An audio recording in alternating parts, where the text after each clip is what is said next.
오늘 학습하실 내용은 교재 210페이지에 나와 있는 실제 시험장 어떻게 이제 하는지 설명을 드릴 겁니다. 정기 시험이든 상시 시험이든 간에 첫째, 시험 시작 30분 전에 도착을 하셔야 돼요.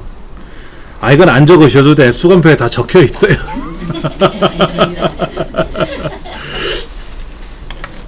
그리고 30분 전에 도착을 해서 이제 그 시험장에 입시를 하겠죠. 그렇죠. 그래서 이제 자기 자리에 착석을 해야 돼요. 근데 웃기는 게 컴퓨터를 못 만져. 컴퓨터를 좀 만져보면 좋은데 이렇게 우리 책에 써 있잖아요. 1, 2, 3, 4, 5, 6, 7, 8 홍길동하고 번호표가 컴퓨터 화면에 떠 있거든요. 그 자리에 앉아 있으라는 얘기야. 그냥 만지지 말고. 이제 책 꺼내보고 이제 있어야지. 책 꺼내보고. 그럼 10분 전에 도착하면 되지. 왜 30분 전에 도착하라는지 모르겠어. 하여튼 도착을 해요. 여유있게 도착하는 게 제일 좋습니다. 그 다음에 이제 10분 전에 시험 정보를 입력을 합니다. 중요한 거예요. 이제 이 시간 지나서 오면 입시를 못하고 밖에서 나가야 돼요. 헐레벌떡 막 들어온단 말이야. 9시 시험이면 최소 10분 전에 들어와서 시험 정보를 입력을 해야 되거든요. 특히 상시 시험장은요, 시험 시작해서 입시를 하세요 하고 띵동 울리잖아요. 그리고 문을 딱 닫아요. 그럼 못 들어갑니다. 문을 아무리 두들겨도 안 열어줘요. 그러니까는 상시 시험은 진짜 엄격해요. 정기 시험은 그냥 학교에서 보는 거니까 들어가면 막 이렇게 배가 아파갖고 화장실 들렸다 오느라고 늦었어요. 뭐 이런 소리 하면 알아서 들여다 보내주는데 상시 시험은 그런 게 없더라고. 30초 늦었는데 가만히 딴짓하고 있다가 30초 늦게 우리 큰애가 들어갔어요. 안 열어주더라고. 그래갖고 그냥 시험 꽁 치고 다시 시험을 본 적도 있어요. 그런 적이 있습니다. 자, 여기에 뭐가 써 있습니까? 인적사항을 입력하는 거죠. 인적사항, 시험 정보라고 하는 게 이제 여기 인적사항하고 이런 걸 입력을 하는 거예요. 화면 책에 보시면 이렇게 써 있죠. 수건번호가 뭡니까? 수건번호는 거기 떠요. 자기 자리에 앉았으니까 수건번호가 뜨고 이름도 뜨고 생년월일도 떠요. 앞자리는 뜬다고. 뒷자리는 내가 입력해야 돼. 그리고 나서 신분증 확인하거든요. 신분증 얼굴하고 같은 거 확인해. 위아래로 훑어가면서. 수건표는 확인하죠. 수건표 확인하고. 그리고 나서 뭐라고 하냐면 수건표, 신분증 다 집어넣으라 그래요. 책상에 아무것도 못 꺼내요. 필기도구도 못 꺼내게 하더라고. 상시 시험에는. 제가 참관을 가봤는데 아무것도 못 꺼내게 해요. 정기 시험장에는 그냥 일반 학교에서 시험 보는 거는 뭐 필기도구를 꺼내서 문제지에다가 뭐 이렇게 메모도 하고 그러는데 상시 시험은 코팅돼서 나오거든요. 문제지가. 얘기를 들어보니까 그 절차만 제가 참관하고 왔는데 그 코팅돼서 문제지가 나와요. 그러니까 그것도 메모를 하면 안 되지. 그 코팅된다는 얘기는 뭐죠? 또 나온다는 거지. 재활용하려고 코팅하는 거니까는. 뭐 비슷하죠 뭐. 그 다음에 A형인지 B형인지 뭐 1급인지 2급인지 확인해 가지고 다음 버튼 누르고 그 다음에 이제 유의사항 나와요. 컨닝하지 맙시다. 부정행위 하지 맙시다.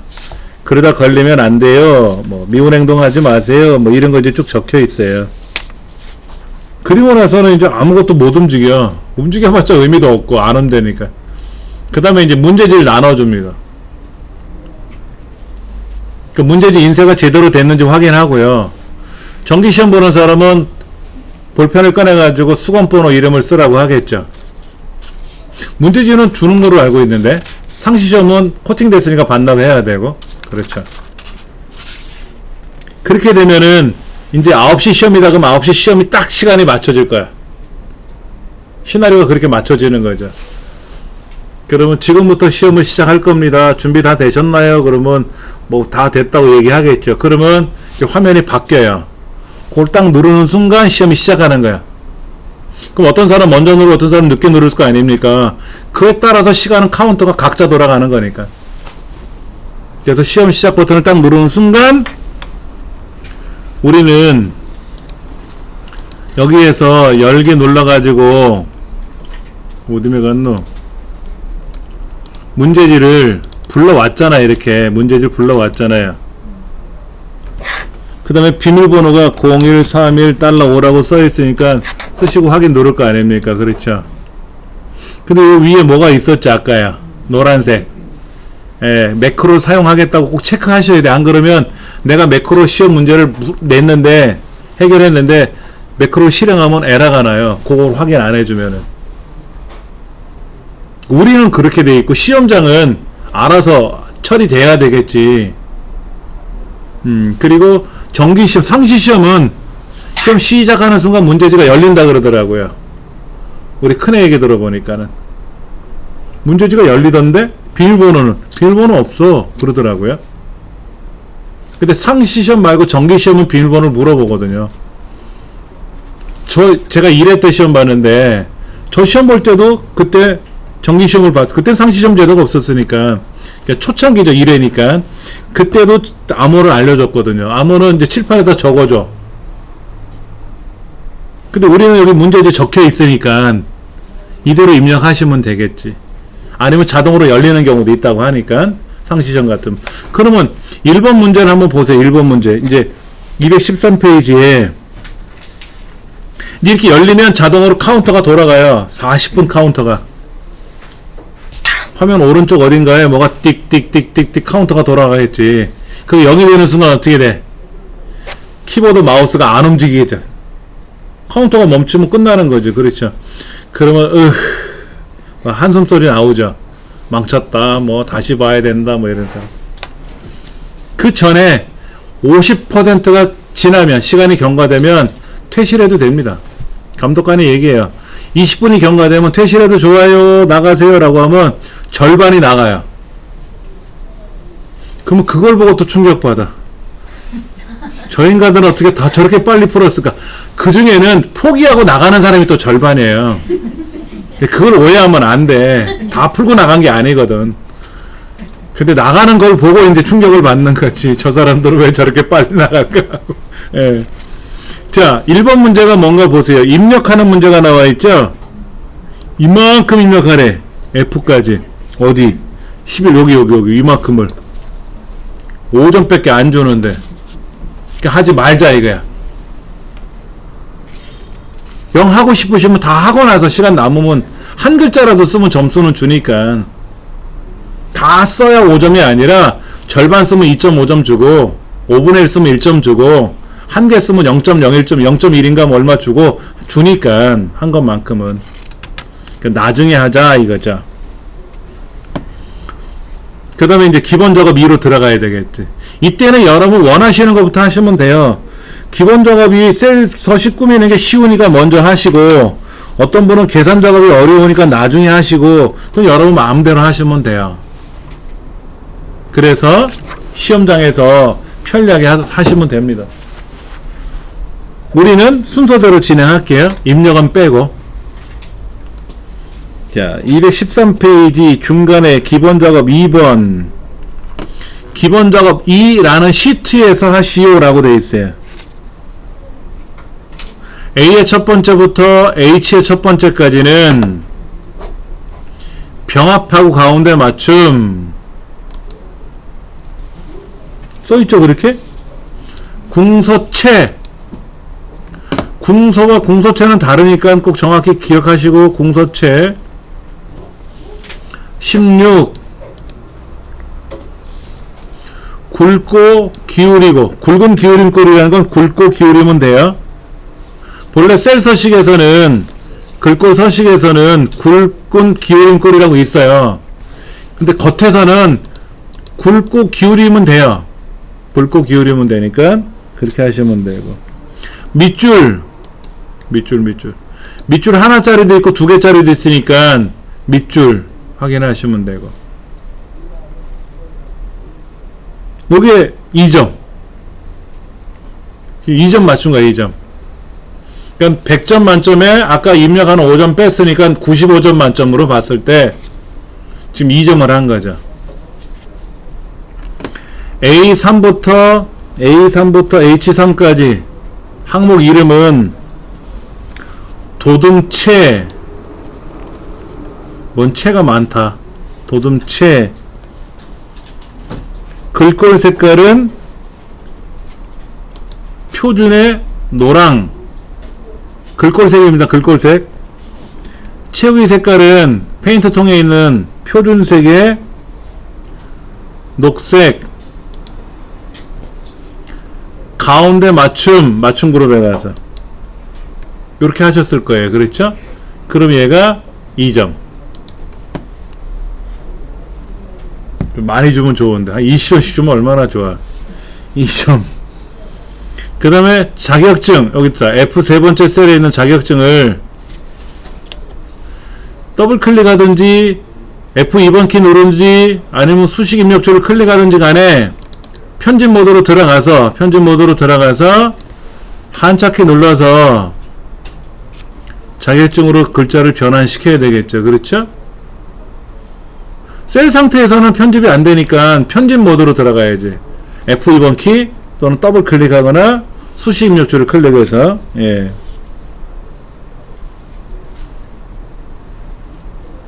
그 다음에 H 네 번째부터 연봉, H 15번째까지 100만의 배수로 표시하래요. 그러니까 6천만 같으면 60 100만원이래. 그러면 셀 서식 들어가야 되겠죠? 뭐 표시 형식에 가서 하시던 뭐 어떻게 하든지 간에, 예, 사용자 지정에 가서 샵, 샵 0이 뭐예요? 샵, 샵 0. 천 단위마다 구분기호 찍히는 거지 않습니까? 이 뒤에다 컴마 하나 찍었더니 1000분의 1로 줄고, 컴마를 한 번 더 찍으면 100만 분의 1로 줄죠. 요렇게. 그리고 여기다가 100만원 이렇게 쓰시면 6000000 얘가 어떻게 바뀐다? 60 100만원.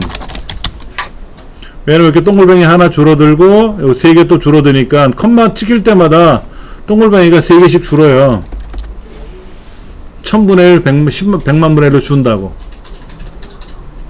샵, 샵 0 컴마 꼭 이 샵, 샵 0 아니고 샵, 샵이라고 써도 상관없습니다. 상관없어요. 예.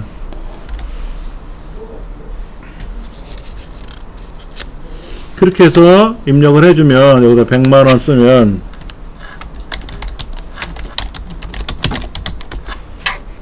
이렇게 줄어서 나온다.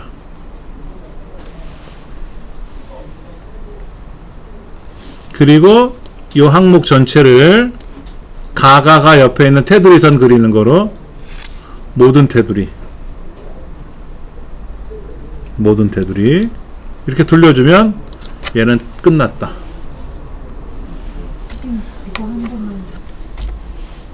교재 213페이지에 나와 있는 세 번째 문항이죠. 기본 작업 3이라고 하는 시트에서 작업하세요 라고 해놨어요.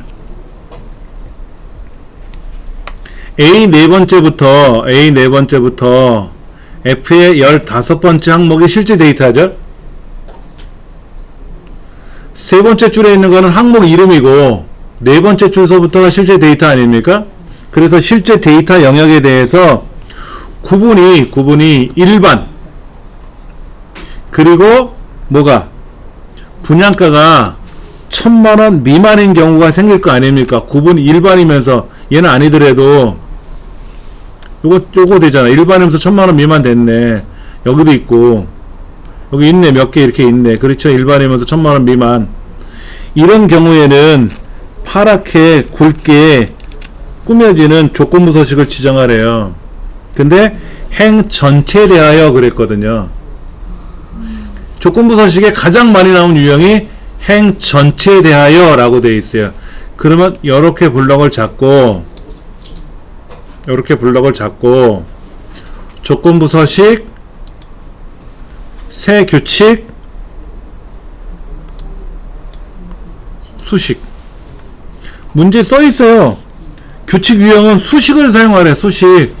그런데 조건부 서식에 가서 수식을 쓰라고 하는데 어디 가야 수식이 있는지는 안 알려줘. 그 한 단계는.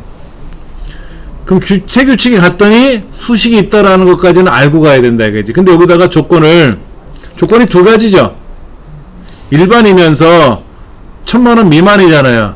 이 조건을 하나의 규칙으로 작성하래요. 자, 뭐 만들어 봐야지 뭐.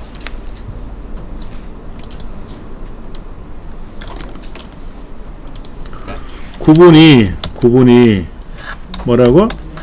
일반이면서 그리고 분양가가 1000만원 미만이죠. 맞네, 이렇게. 이게 조건이잖아요. 그렇죠.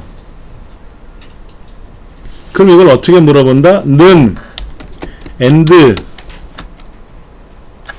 구분란이 뭐죠? C의 네 번째 줄이죠? C의 네 번째 셀이잖아. C의 네 번째 셀. 그러니까 여기다가 C의 네 번째 셀이라고 했는데 달러가 앞에 하나 들어가죠. 그리고 는 일반 이렇게 써야 되고, 분양가는 F의 네 번째 셀이죠. 그러니까 F의 네 번째 셀인데 달러가 앞에만 들어가요. 조건부 서식은 우리 시험에는 항상 달러가 앞에만 들어가는 유형이에요. 그리고 얘가 작다 이렇게 써야 돼. 이거를 직접 쓸 줄 알아야 된다 이거죠. 이거를 그러면 C라는 C 앞에 달러가 찍혔으니까 무슨 얘기입니까? C의 네 번째, C의 다섯 번째, C의 15번째까지 블록은 잡혀 있으니까 C라는 동네에 있는 애들이 일반이어야 되고, 마찬가지로 분양가라는 F라는 동네에 있는 애들이 1000만원 미만이거든요. 그리고 서식에 가서는 어떻게 하라고요?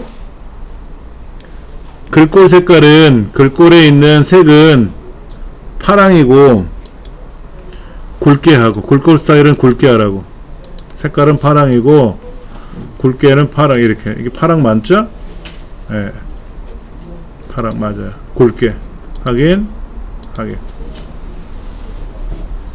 그러면 되죠. 여러분들 블럭 이렇게 잡으시면 안 돼요. 이렇게 블럭을 잡고 얘를 가지고 어쩌고 저쩌고 하면 큰일 납니다. 혹시나 여러분 블럭을 잡으셨으면 여기다 조건을 걸어야 돼. 여기다 이 글자에다 걸어야 돼. 잘못해서 조건은 블럭을 이렇게 잡아놓고 조건은 여기서부터 물어보면 안 된다 이거야. 블럭의 첫 번째 줄에 있는 애를 반드시 물어보는 거예요. 조건부 서식은. 물론 망쳤을 땐 어떻게 해라? 조건부 서식에 와서 규칙을 치워야지. 지우고 다시 만들어야지. 예. 얘가 5점이에요. 끽 15점 했네 우리. 아까 기본 작업 2번에서 10점 했고 5문항, 지금 조건부 서식 들어가는 거 5점 했잖아요. 15점 처리한 겁니다.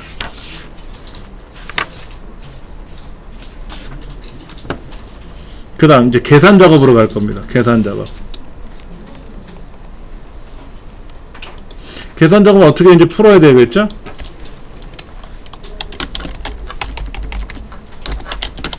계산 작업 1번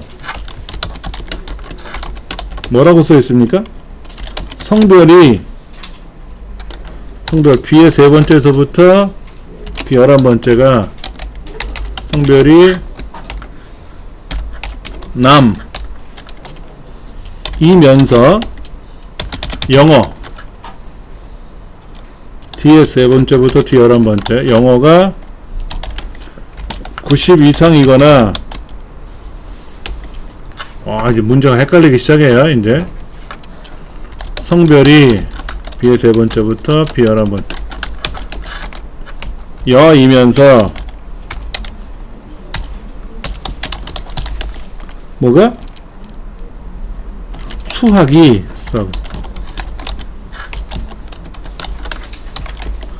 몇 점? 90점 이상인 학생의 총점에 대한 평균을 계산하래. 뭔 소리야 도대체? 예? 자, 여기 F 세 번째부터 F 11번째 되는 거를 계산하라는데 문제를 보자고. 아, 그러니까는 남자는 영어가 90점 이상 해야 되고 여자는 수학이 90점 이상 해야 돼. 그럼 그거에 해당하는 총점들이 있을 거 아닙니까?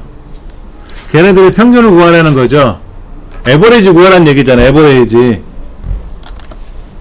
그렇잖아요. 문제가 그렇게 써 있는 거 아닙니까? 에버리지잖아.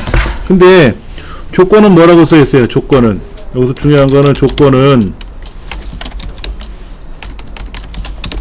A 13번째부터 C 15번째 안에 영역에 입력을 하고 D average, D sum, D count A, D count 함수 중에서 선택하래죠.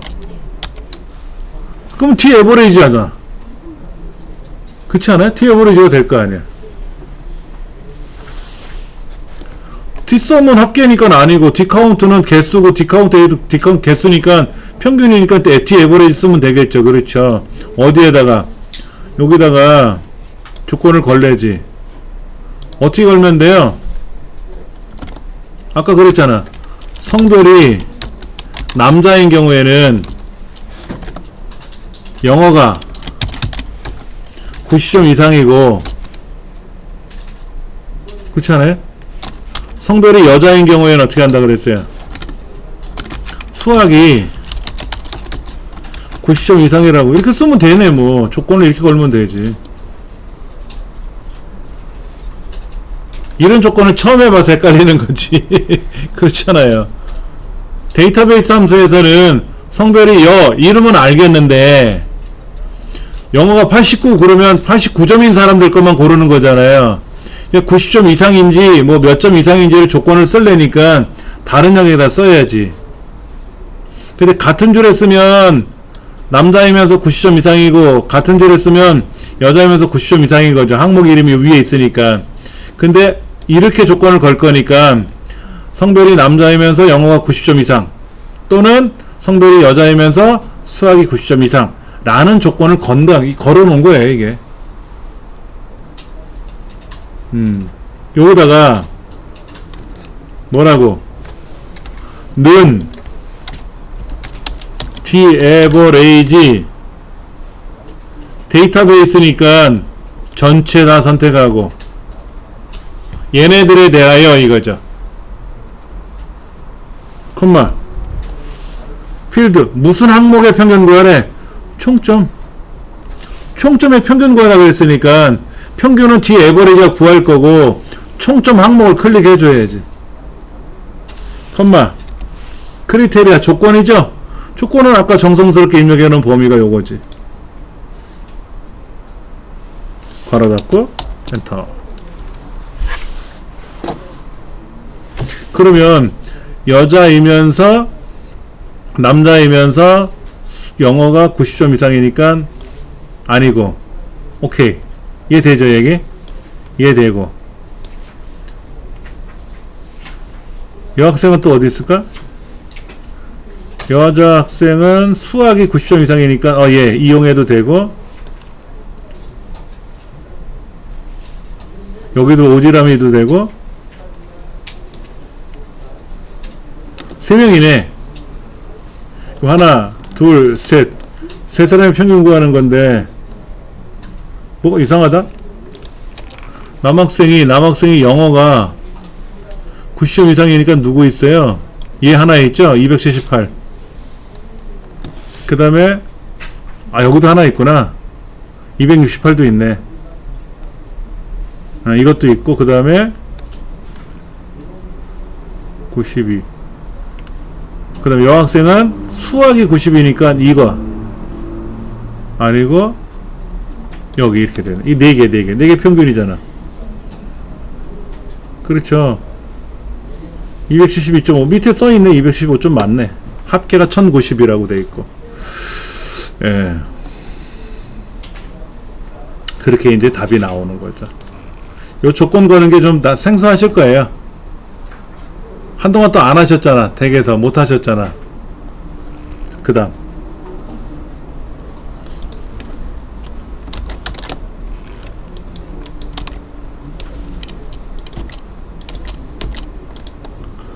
문제 2번은 뭡니까?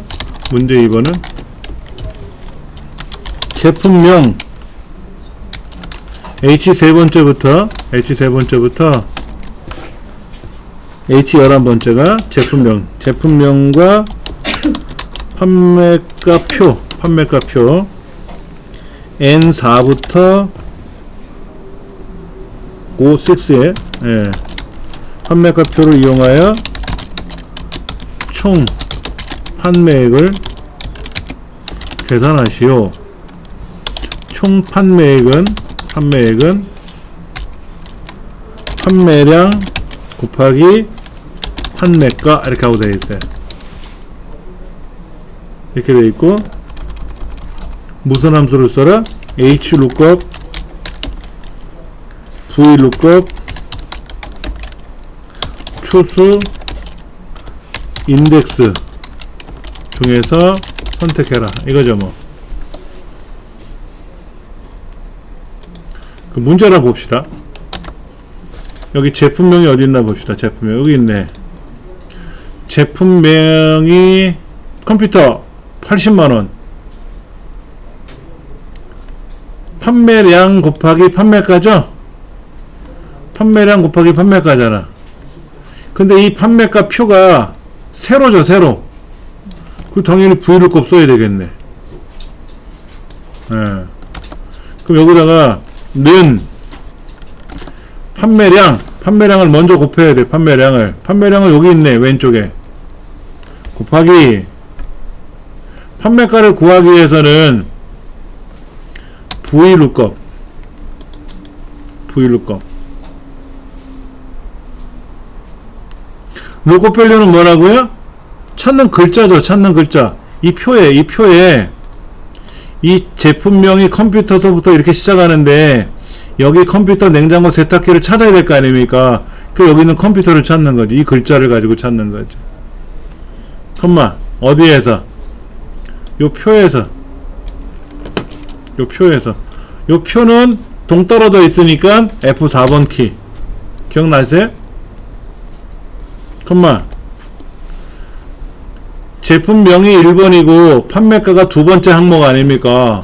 그러면 컴퓨터라는 항목에 대한 판매가를 가져와야 되니까 두 번째 항목을 가져와야죠. 첫 번째가 상품명이고 두 번째가 단가니까 두 번째 항목을 가져와서 2. 그 다음 유사일치 정확히 일치?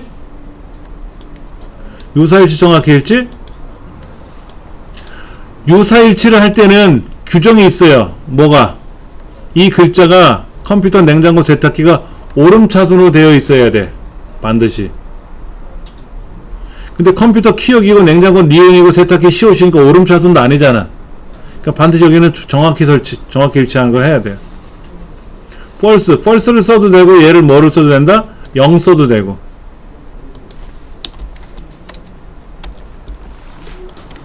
자, 이렇게 해서 답이 만들어지는데 요 false 있잖아요. false. 요 false를 쓸 때 요 false 대신에 뭐 써도 된다? 0. 그래서 오름차순에서는 참이 1이고 0이 거짓이니까 0이 위로 올라가고 1이 내려가는 거죠. 오름차순이니까. 그러니까 true는 1이고 false는 0이고. 그럼 이제 계산했으니까 자동 채우기 하면 되겠죠. 그러니까 여러분들이 이거를 뭐야? 냉장고가 1200만원이라고? 뭐 그럴 수도 있겠죠? 깜짝 놀랐어. 이 부분은 왼쪽에 있는 컴퓨터나 왼쪽에 있는 판매량을 가지고 계산해 주는 거 아닙니까? 그러니까 왼쪽 거는 상관이 없는데 얘네들은 어떻게 됐어요? 떨어져 있잖아. 동떨어져 있잖아요. 그러니까 달러가 들어가야 되는 거야. 그 부분은.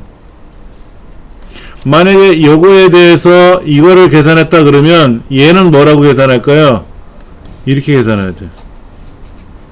달러가 안 들어가면 이거는 어떻게 해야 돼? 이렇게 계산해 줄 거라고.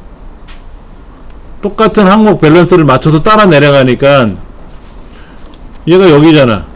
왼쪽에 있는 게 오른쪽 밑으로 내려가는 애들하고 어울리니까 얘는 뭐라 그래요? 왼쪽 거랑 이걸 갖고 따질 거라고. 얘는 얘를 여기다 계산해 줄 거라고. 여기다. 그런 문제가 생길 수가 있는 거죠. 그래서 항상 브이로그에서 이 참조표는 달러 표시가 들어간다. 절대 참조로 들어가야 된다는 거 기억하시면 돼요.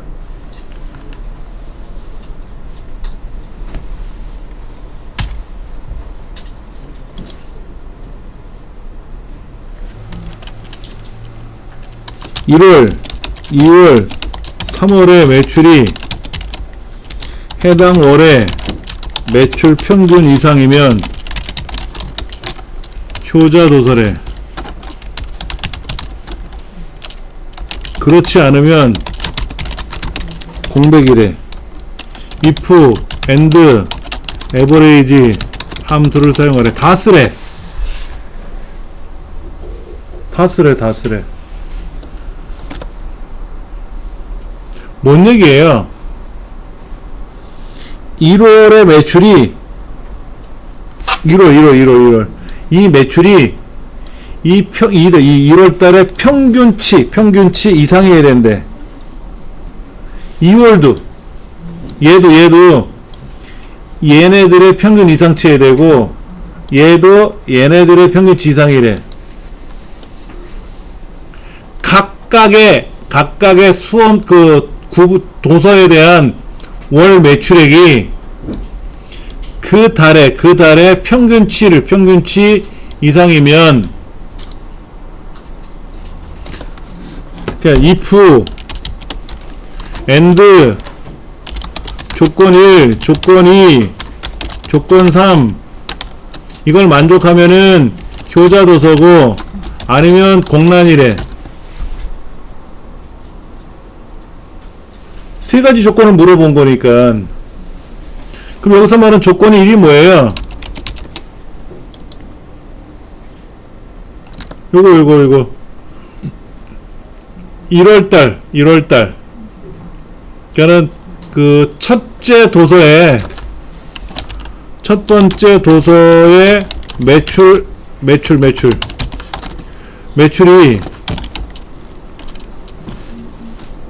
그 달에 평균값 이상이냐 물어보는 거죠. 이 첫 번째 도서에 대한 매출이 이 그 달의 평균치 이상이냐 물어보는 거잖아. 그럼 그게 뭐야?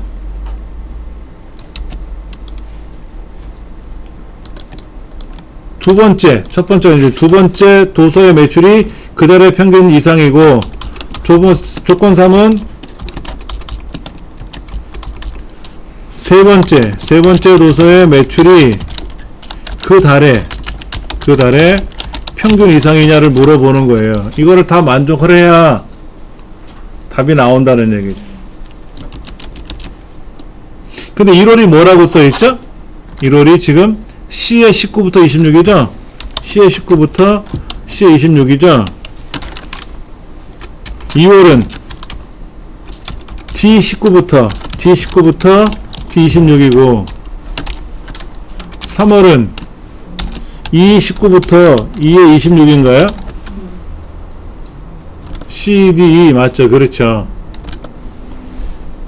그러면 요거를 어떻게 표현해 줄까? 요거를 첫 번째 도서의 매출이라는 게 뭐예요? C의 19잖아. C의 19번째 셀의 값이 크거나 같으냐 이상이냐 뭐보다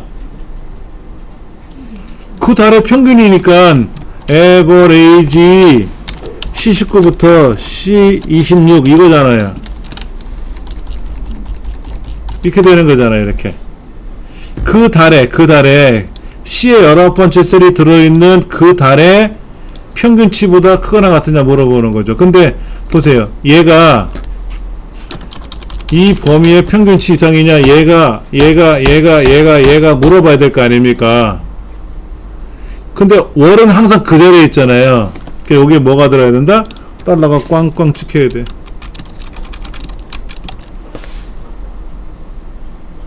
그럼 두 번째 도서의 매출이 그달의 평균 이상이라는 건 어떻게 했습니까? D의 19번째가 에버레이지 D의 19번째부터 D의 26번째보다 크거나 같으냐. 이것도 마찬가지 달러가 꽝꽝 꽝꽝 찍혀야 되고. 세 번째는 또 어떻게 했어요? 2의 19번째가 크거나 같다. 에버레이지 2의 19번째부터 2의 26번째까지 이때 꽝꽝 찍혀야 되겠죠? 이렇게. 요 괄호는 에버레이지에 대한 괄호고, 요거는 엔드에 대한 괄호죠. 여기 엔드에 관한 괄호지. 이게 답일 거예요.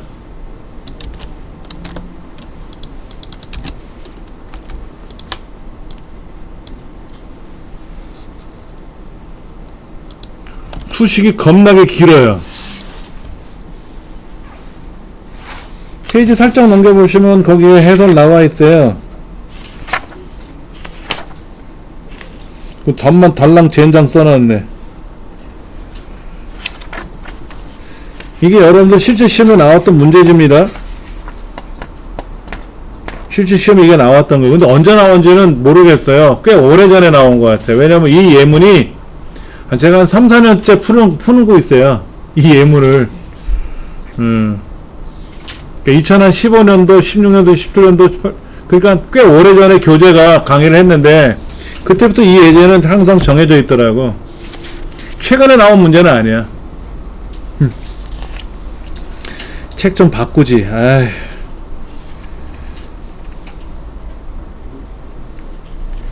잠깐만. 그 다음에 그렇게 하시면 되고요. 제가 이거를 이제 쭉 나열해 드렸지 않습니까? 종류별로 이렇게 풀어 나가는 과정을 설명드렸으니까 요런 식으로 여러분들이 하나씩 풀어 나가셔야 돼요. 제가 그러니까 여기서부터 다 적어 놨잖아요. 그렇죠? 적어 놨지 않습니까? 그래서 그거를 풀어 나가는 과정이, 어차피 결론적으로 말하면 책에 답은 적혀 있는데 그 답에 있는 그거를 도출해 나가려면 과정이 필요하잖아요. 과정을 많이 학습하셔야 되죠. 문제 답은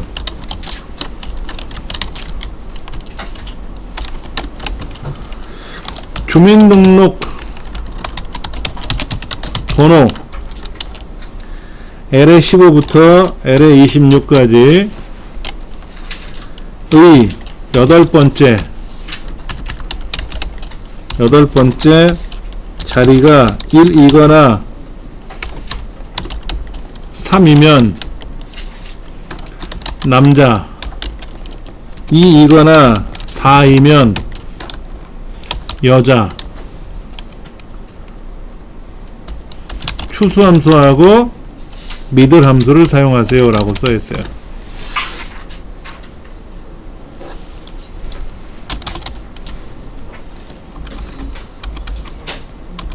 자, 보세요. 여기에 지금 오른쪽에 남자, 여자가 있는데, 오른쪽에 있는 주민등록번호에 있는 성별 코드가 여기 있지 않습니까? 지금요.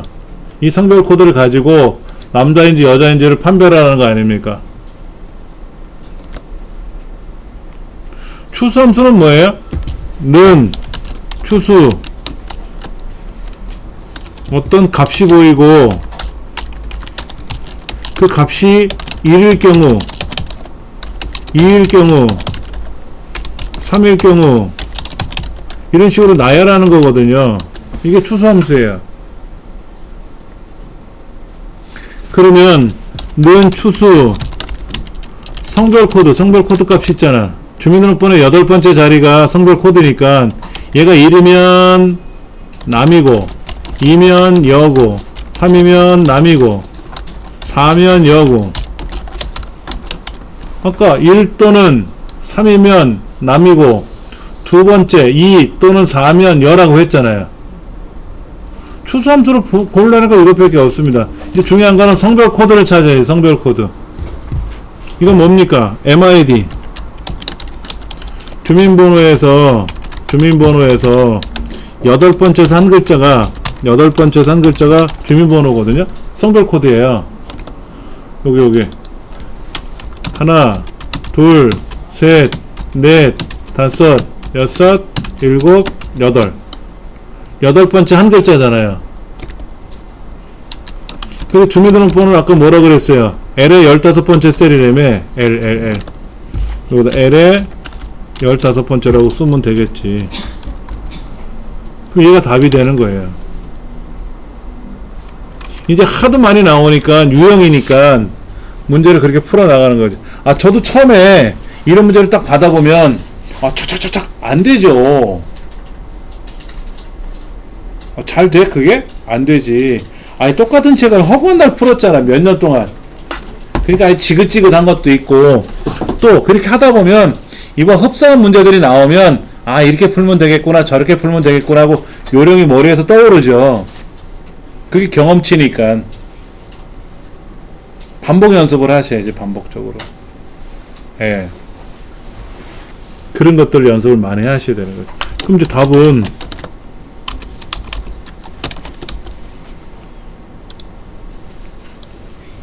그러면 이제 이걸 만약에 주관식으로 함수도 그냥 알아서 다 처리하시오 라고 하면 답이 종류별로 나올 거란 말이야. 종류별로 나올 거란 말이야. 그렇죠. 그러니까 이제 연습을 많이 하셔야지. 그러니까는 실제로 주민등록번호에 있는 거를 가지고 우리가 처리하는 업무를 해요, 여러분들? 주민등록번호가 비공개로 되어 있잖아. 앞에 생년월일은 공개를 하는데 남자인지 여자인지도 공개를 잘 안 하잖아요. 그 뒤에는 출생지역이라든지 그런 종류가 보이기 때문에 공개하면 안 된다라는 얘기야. 그리고 저거는 딱 우리나라 국민이라면 1대1로 딱 대응이 되잖아요. 주민등록번호 하나를 딱 놓으면 거기다 전화번호까지 공개가 되면 이제는 큰일 나는 거지. 이제 그래서 하지 말라는 거예요. 근데 시험 문제에는 저기 진짜인지 가짜인지 몰라도 하여튼 주민등록번호가 있으니까 저걸 가지고 분리해 나가는 과정을 할 줄 아느냐. 그래서 문제를 내는 거죠. 그럼 이와 유사한 문제들은 많이 있을 거란 말이야. 이와 유사한 문제들은. 예. 문제 5번. 성별. B의 30서부터 B의 38인가요? 성별이 여자이면서 승진 여부가 F의 30서부터 F의 38이고 승진인 여사원의 수를 계산하래요. 무슨 함수를 써서?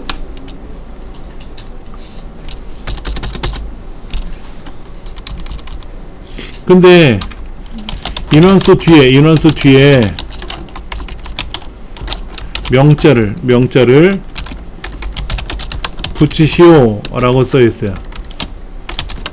예를 들면 왜 글자가 안 써지노? 예를 들면은 3명 이렇게 붙이래. 그러면 count if s sum if s 중 선택하고 앰퍼샌드 연산자 사용하래.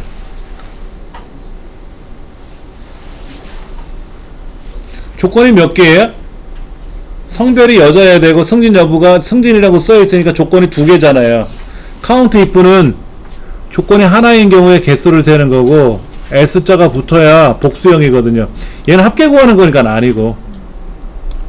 그럼 count if S를 써야 되겠죠. 는 count if S 범위 1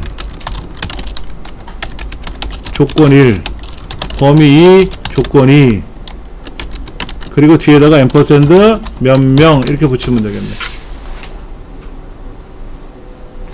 볼까요?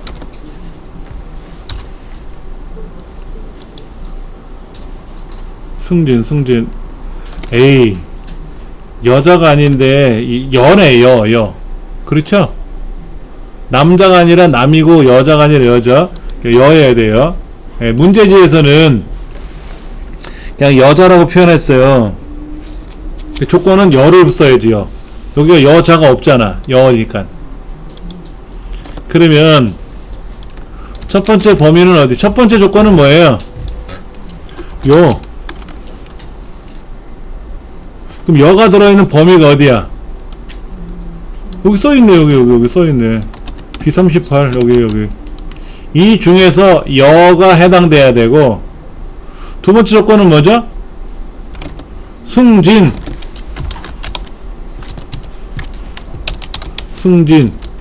따옴표에다 놓고 이게 되는 거. 그럼 범위는 어디야? 승진 범위 여기 있네. F30부터 F38 얘가 답이지 뭐.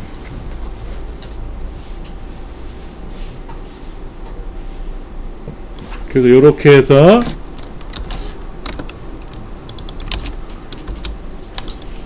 자 여자이면서 승진 하나 2명이네.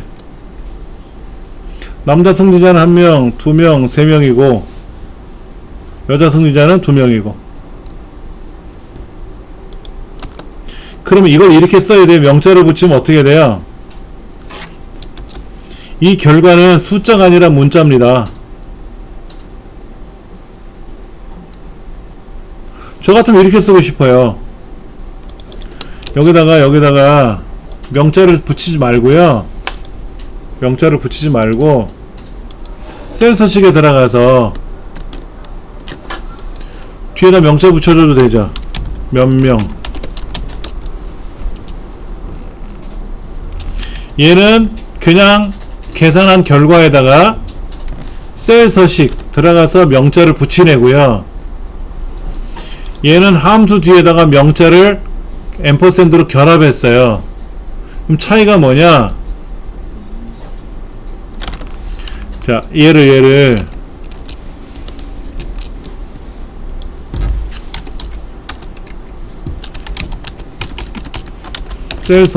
셀 서식에서 명을 붙인 경우잖아요. 그렇죠? 이거는 몇 명 붙이는 이런 거야. 그러면 얘는 결과가 글자가 돼요. 글자. 얘는 글자, 문자가 되고요. 얘는 숫자입니다. 그럼 얘하고 얘를 둘 더하면 어떻게 돼요? 둘 더하면 에러나요. 왜? 얘는 숫자인데 쟤는 글자잖아. 숫자랑 글자랑 더하면 못하거든. 얘를 함수를 써서 블럭을 잡아주면 숫자가 2가 있고 글자가 있으니까 숫자는 2밖에 없잖아요. 그러니까 2라고 나오는데 얘를 직접 더하라 그러면 에러가 나거든요. 그러면 여자 승진자 수, 남자 승진자 수 하면 합이 5명이 나와서 둘 더해야 되는데 이렇게는 못 더한단 말이야. 이렇게 명자를 앰퍼센드로 결합해버리면 더할 수가 없어요. 계산이 불가능하다고 글자가 돼버리기 때문에. 그래서 사실은 이건 좋은 방법은 아니에요. 그냥 셀 서식을 명자를 붙여주면 결과가 숫자니까 그러면 여자 승진자 남자 승진자가 있을 거 아닙니까? 합이면 남녀 승진자가 될 거 아니에요. 그런 게 편할 수도 있지. 근데 우리 시험에는 꼭 결과에다가 앰퍼센드 붙여가지고 명자를 붙이라는 등 이런 유형의 문제가 많이 나오더라고요. 이게 잘못된 게 아니고 왜 셀 서식에서 명자를 붙이라는 말을 안 해요? 허기야. 앞부분에 조건부 이거 했었죠? 여기에서 어디야? 이거 계산하는 문제에서 우리 하긴 했었잖아요. 여기에다가 뭐 얘네들을 뭐 1000단위 100만 분의 1로 줄여라 이런 것도 했었고, 여기다가 뭐 년도를 붙여라 그러면 뭐 여기다가 뒤에다가 몇 년 하고 쓰면 뒤에 연자가 붙을 거 아닙니까? 이런 건 많이 풀어봤잖아요. 그러니까 이렇게 해서 이제 응용을 시키는 거지. 이거는 그냥 셀 서식이고, 지금 계산하는 거는 결과를 직접 출력하는 거잖아요. 그러니까는 오해할 수가 있다고. 아, 계산할 때는 앰퍼센드를 쓰는 거고, 계산하는 일반적인 값을 썼을 때는 셀 서식을 고치는 거고, 이게 아니라 계산된 결과를 셀 서식으로 고쳐도 되는 거예요. 책에서는 하라는 대로 하면 되겠지만 우리 시험이 실제로는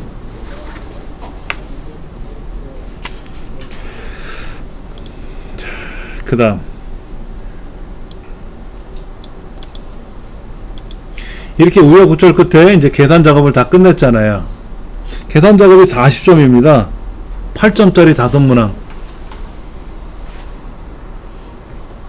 그러니까 이 중에 아무리 못해도 2개는 맞춰야 돼요. 2개 불안해.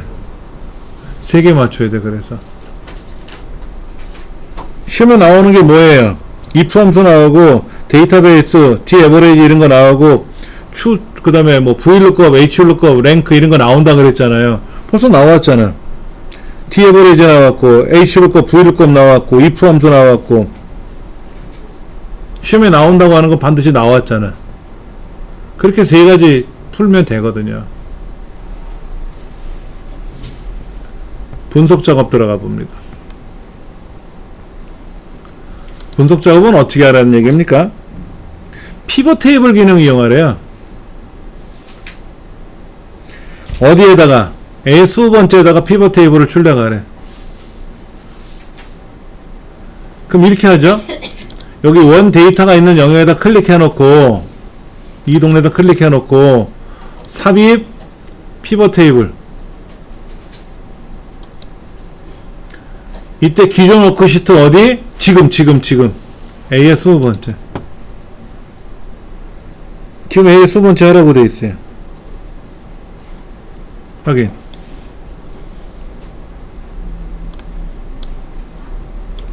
자, 그러면 이제 이걸 갖고 풀어야죠. 뭐를 어떻게 풀라고 써 있어요? 문제지에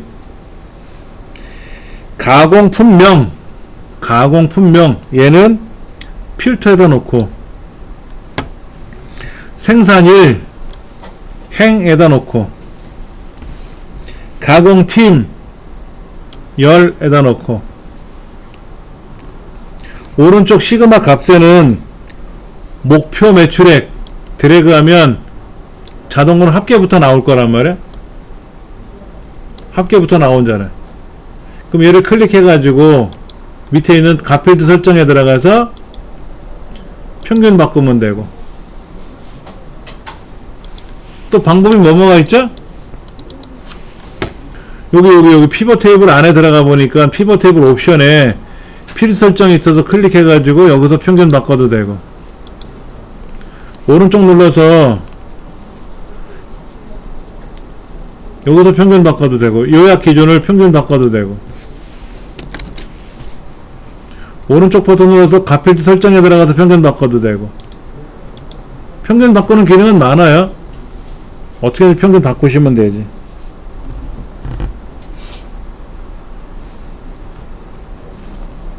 그 다음 지금 거기서 하라는 대로는 좀 모양은 꾸몄어요. 그 다음에 이제 옵션에 가서 요 상단에 있는 피벗 테이블 옵션에 가서 요약 및 필터라는 항목에 가서 열의 총합계만 표시하시오 라고 했으니까 열, 그 행은 빼줘야지. 열의 총합계만 설정하라고 했으니까 행 총합계는 표시하는 거 빼줘야지. 그 다음에 날짜 가서 오른쪽 버튼 눌러서 그룹 자동으로 월 단위라고 돼 있네. 월 단위. 월 단위. 그룹에 가서 월이 아니면 이렇게 날짜별로 나왔는데 날짜별로 나왔잖아요. 그렇죠?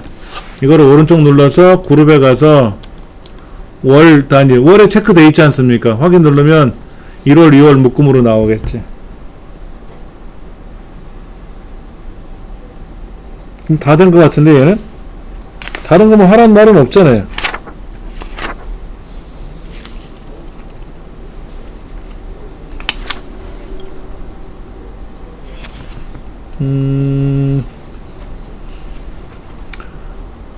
여기 디자인에 가면 디자인 피벗 테이블 도구 밑에 옵션이 있고 디자인이라는 메뉴가 있는데 여기 가서 총합계가 열의 총합계만 아까는 열 총합계 다 있었잖아요. 행과 열 다 있었는데 여기 가서 열의 총합계만 설정하시오 라고 하면 이렇게 체크하셔도 돼요. 아까는 옵션에 가서 우리가 요약 및 필터에 가서 빼줬잖아. 그렇죠? 이렇게 빼셔도 되고 요 디자인이라는 메뉴에 가시면 총합계를 열에만 넣을 건지 행에만 넣을 건지 다 뺄 건지 다 넣을 건지 있어요. 네 가지가. 그래서 열의 총합계만 설정하면 되더라 이거죠. 오른쪽 그러면 행의 합계는 사라진다 이거죠. 책에는 그런 건 다 설명돼 있어요.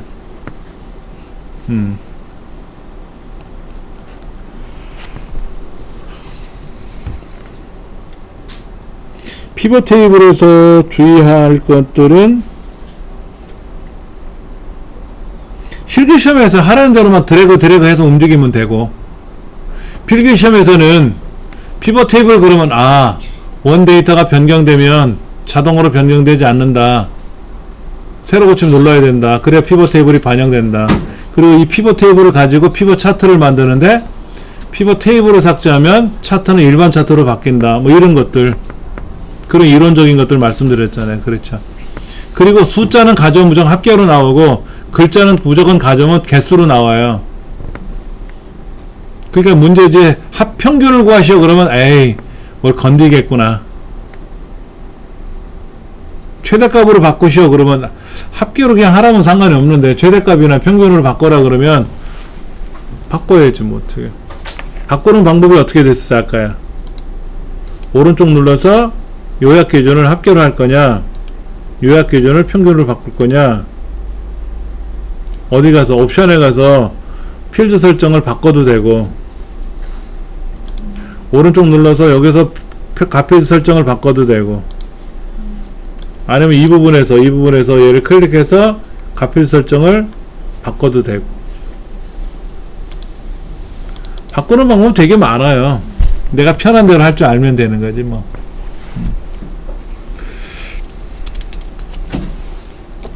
분석 작업 두 번째 부분합 기능을 이용하여 오른쪽 결과처럼 처리하래요. 지역별로 그럼 지역으로 정렬을 해야지. 이때 오름 차선인지 내림 차선인지는 결과를 봐야 돼. 충북이 위에 있고 경기가 아래에 있는 걸 봐서는 이 지역이란 동네에다 놓고 내림 차선을 해야 돼. 내림 차선.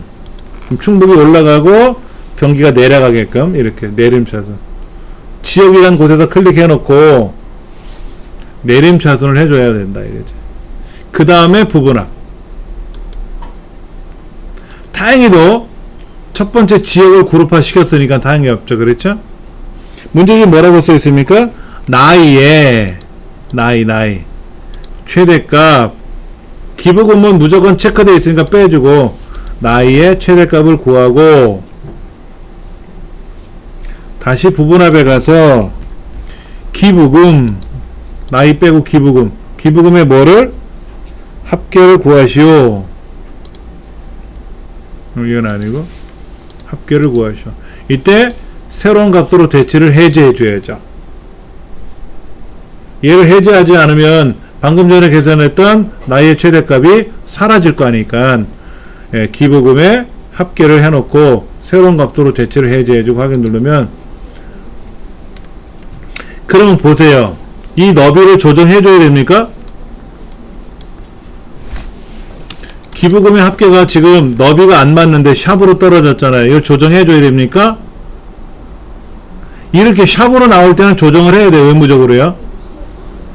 이때는 샵은 의무적으로 조정해야 되는데, 이때 지역이라는 글자가 벗어났잖아요. 너비를. 최대값 이런 게 벗어났잖아요. 이때는 문제지를 보셔야 돼요. 문제지 결과를. 결과가 보면 너비가 넓혀져 있지 않아요? 그렇죠?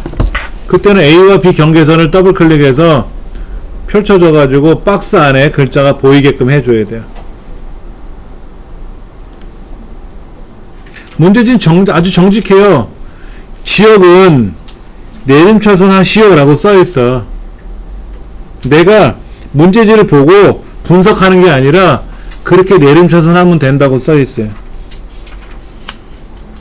최대값을 먼저 계산하고 합계를 나중에 계산하는 거죠. 문제지가 그렇게 써있잖아. 이 최대값과 합계를 구하라고 했으니까 순서를 바꾸면 안 되거든요. 그래서 최대값이 먼저 나오고 합계가 나중에 나오는데 요놈 합계가 요약이라고 나와서 좀 헷갈리는 거지만 하여튼 문제지도 요약이라고 나와 있어요. 결과가. 그대로 유지하시면 되죠. 이렇게 하면 뭐 정확하게 문제를 풀어 나갈 수 있습니다. 그 다음 매크로.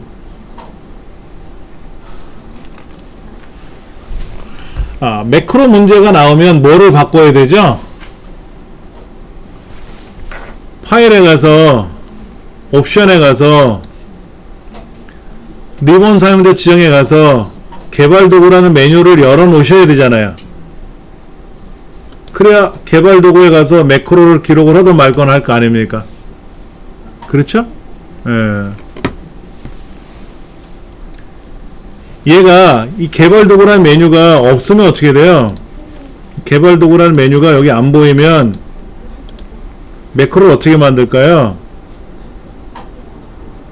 예를 들어 도형을 그리면 도형을 그려놓고 여기다가 매크로를 지정하면 돼요. 매크로가 작동이 됩니다. 여기다 매크로를 지정하면 매크로가 작동이 돼요. 근데 문제는 단추는 못 그리잖아. 단추를 그려야 매크로가 들어가는데, 그래서 파일에 가서 옵션에 가서 리본 사용자 지정에 가서 개발 도구라는 메뉴는 열어 놓으셔야 돼요. 열어 놓으셔야 돼. 그래야 단추를 입력하든 뭐를 하든 하겠지. 항상 우리 시험에는 단추를 만드는 문제 하나, 도형을 가지고 만드는 문제 하나, 각각 하나씩 나옵니다.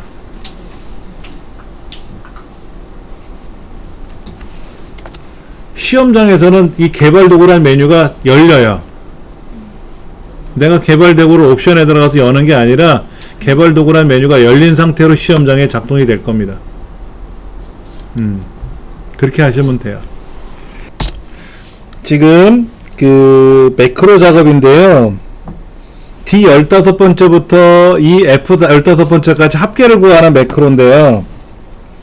먼저 H3번째부터 I5번째 여기다가 단추를 먼저 집어넣으래요. 단추. Alt키 눌러서 그리면 단추가 그려질 테고, 이때 매크로 이름은 합계라고 쓰면 되고, 기록 버튼 누르면 되겠죠. 그렇죠? 그리고 확인 누르면 되고요. 그 다음에 밑에 합계를 구해야 되는데 클릭하고 는 썸 해갖고 해도 되고, 한꺼번에 블럭 잡아서 수식에 가서 자동합계 눌러도 되고, 편한 대로 하시면 돼요. 이렇게 블럭 잡아서 자동합계 띵 누르면 합계 나오잖아요. 끝났으니까 기록 중지 누르면 되고, 그 다음에 이제 얘를 클릭하면 답이 나오는데 이 글자는 고쳐야 되니까 오른쪽 눌렀다 띄고 클릭하고 합계로 고치면 되지 뭐. 그러면 언제든지 필요할 때 합계가 탁 나온다 이거죠. 두 번째는 A의 세 번째부터 F의 세 번째 항목의 이름들을 빨갛게 뭘 칠하고 하는 것 같은데, 서식 H의 일곱 번째부터 I의 열 번째까지, 아홉 번째까지 빗면 삽입에 가서 도형에 가서 기본 도형에 있는 빗면을 그릴 거예요. Alt키 눌러서 그리면 쫙쫙 그려지니까. 여기다가는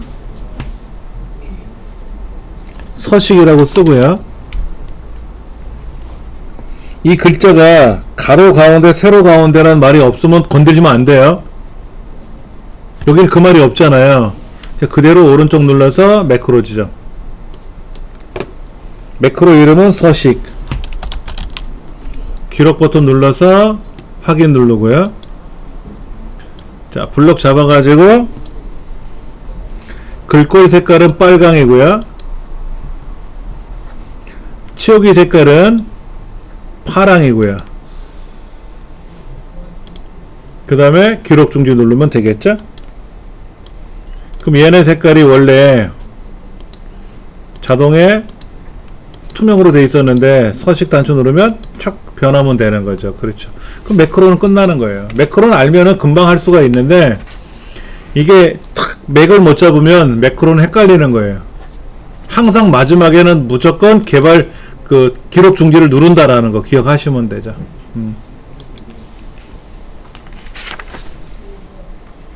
그 다음에 이 문제 마지막에 뭐라고 써있냐면 어디에다 클릭해 놓고 나서 합계를 눌러드려도 합계가 나와야 되고 서식이 바뀌어야 되는 거잖아요.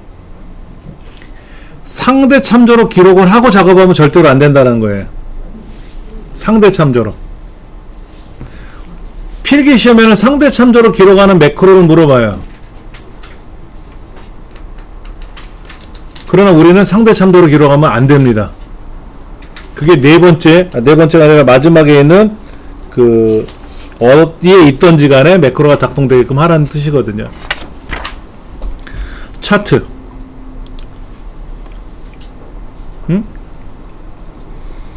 차트는 5문항이 나옵니다. 2점짜리. 수출 총액 빨간 거.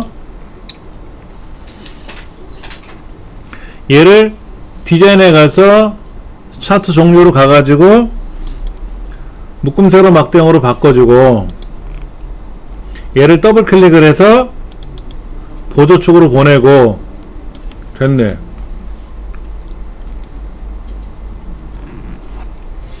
이때 주단위 왼쪽에 있는 주단위 숫자를 클릭하고 얘를 40만원으로 고쳐주고 그 다음 보조 주단위 보조축에 있는 주단위는 뭐 이렇게 숫자가 커 1 000 000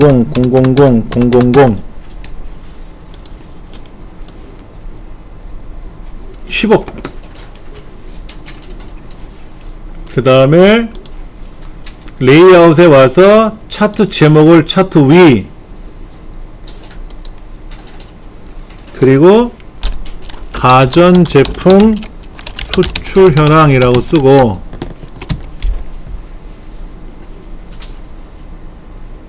글꼴은 홈에서 공서체 글꼴은 다 무조건 홈에서만 하는 겁니다.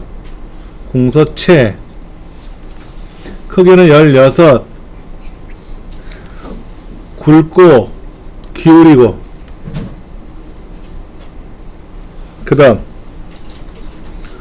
수출 총액 오른쪽 막대 그래프 클릭 레이아웃에 와서 레이블을 어디에다가 바깥쪽 끝에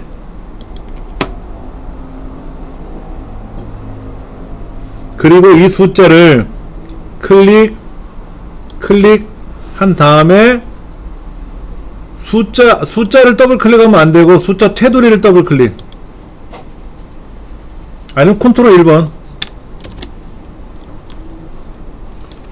이때 값과 항목을 넣어주는 거죠.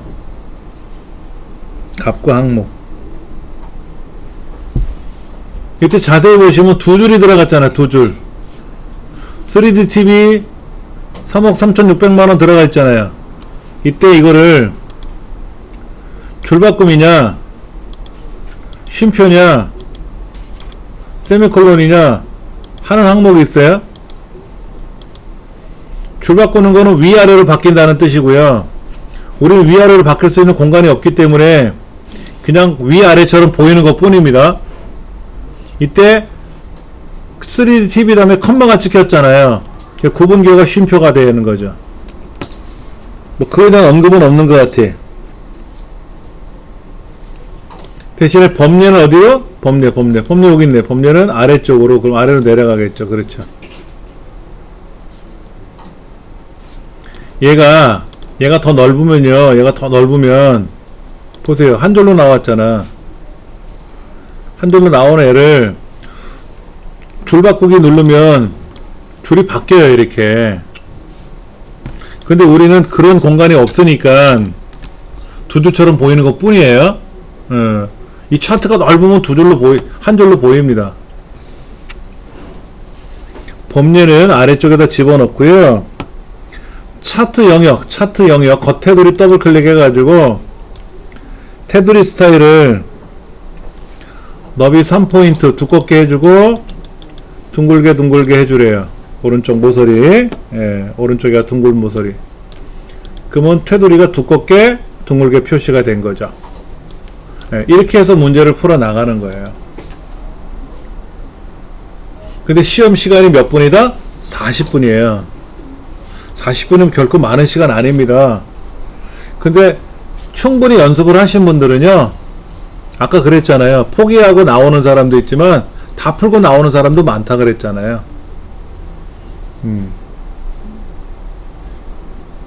그렇게 해서 시험에 합격을 하시면 이 책의 어딘가에 또 합격 후기가 하나 붙겠죠.